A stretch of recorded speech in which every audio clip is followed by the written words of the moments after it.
Au cœur de la Kabylie, niché dans la commune de Sédouk, dans la wilaya de Béjaïa, se dresse un vestige du passé qui a défié le cours de l'histoire. Le château de Petra, aussi connu sous le nom de Mlakou.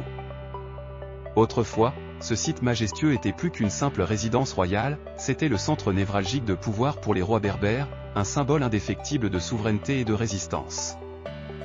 Sous le règne du puissant roi Nubel, Mlakou s'imposa comme un bastion de culture et de gouvernance, dominant les routes stratégiques et les voies commerciales de la région. À sa mort, son fils Zamak hérita de cet édifice, perpétuant l'héritage de sa lignée. Mais c'est au IVe siècle, sous la menace grandissante de l'Empire romain, que Mlakou devint le théâtre d'un des épisodes les plus marquants de la résistance berbère.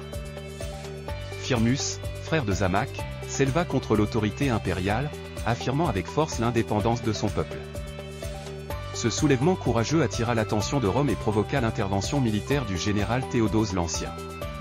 Les années 373 et 374 furent marquées par des batailles intenses. Malgré la bravoure des Berbères, la puissance romaine finit par triompher, conduisant à la destruction du palais de Mlakou, un acte destiné à soumettre les peuples locaux et à réaffirmer la domination romaine. Le château, jadis symbole de grandeur, fut réduit en ruines. Aujourd'hui, ces ruines racontent une histoire de lutte et de résilience. Bien qu'elle n'ait jamais été totalement reconstruite, elle reste un témoignage poignant de la lutte des Berbères pour leur autonomie et un chapitre essentiel de l'histoire kabyle.